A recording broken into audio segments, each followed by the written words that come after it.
अब अपना अगला सवाल है कि यदि किसी कक्षा में 30% छात्र संस्कृत में, 25% छात्र अंग्रेजी में अनुत्तीर्ण हुए हैं। अनुत्तीर्ण का मतलब फेल हुए। यदि दोनों विषय में 10% छात्र अनुत्तीर्ण हुए हो तो बताओ दोनों विषय में कुल कितने प्रतिशत छात्र अनुत्तीर्ण यानी फेल हुए हैं। अब देखिए ये क्वेश्चन की लैंग्वेज ऐसी आती है आपके एग्जाम में, तो आपको ऐसी ही लैंग्वेज की प्रैक्टिस करनी है। सीधे साधे क्वेश्चन नहीं पूछे जाते हैं और आप सोचते हैं कि सीधे सीधे पूछ लेगा तो आपको लैंग्वेज में तो उलझाएगा ही। तभी आपको ये चीज़ें समझने के लिए बातें बताई जाती है कि आपको क्वेश्चन की लैंग्वेज पढ़नी है, एक बार नहीं 2 बार पढ़ो उसको, तब समझ में आएगा क्या पूछा है, क्या बता रहा है।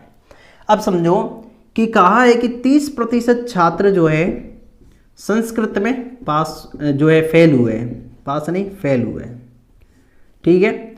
और 25% छात्र जो है आपके अंग्रेजी में फेल हुए हैं। अनुत्तीर्ण का मतलब क्या होता है, फेल। और 10% छात्र जो है इन दोनों विषय में यानी कि संस्कृत और अंग्रेजी दोनों में फेल हुए।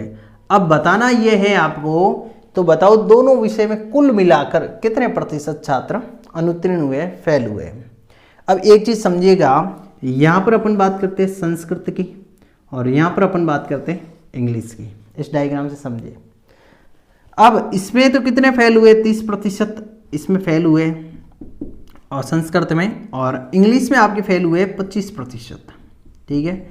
और कहा है कि दोनों में मिला के, दोनों में कितने अलग से जो है मिला के फेल हुए दोनों विषय में 10%। अब यहाँ पर एक चीज़ समझने का प्रयास करना आप कि इस 30% में ये 10% जुड़ा हुआ है, ये 10% जुड़ा हुआ है क्योंकि दोनों में फेल हुए 10% छात्र, तो इस 30% में भी संस्कृत में भी बता ये जुड़े हुए और आपके इंग्लिश में भी ये छात्र जुड़े हुए 10% वाले।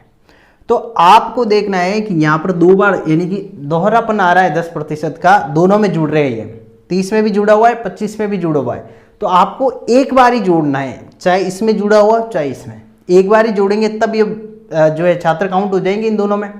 तो आप यहाँ पर क्या करेंगे इजीली कि 30 + 25 ये दोनों विषय में फेल हुए थे और दोनों संस्कृत में और अंग्रेजी में फेल हुए थे और दोनों विषय में 10% छात्र फेल हुए, तो 10 को एक बार माइनस कर दो वापस। 30 को यहाँ पर लिख दिया, 25 को यहाँ पर लिख दिया और उसमें से 10 माइनस कर दो जो दोनों में फेल हुए हैं। तो यहाँ पर हो जाएगा आपका 30 में यहाँ पर ये 15 हो जाएगा, तो 40 और 45 हो जाएगा। कितने प्रतिशत छात्र फेल हुए दोनों विषय में, 45% छात्र अनुत्तीर्ण होंगे आपके संस्कृत और अंग्रेजी में।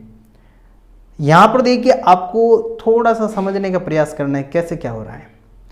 30%, 25%, 10% दोनों में काउंट हुआ है क्योंकि इसने बोला है दोनों में फेल हुए हैं, इसलिए हमने एक बार 10 को वापस घटाया है, तब 45% आया है।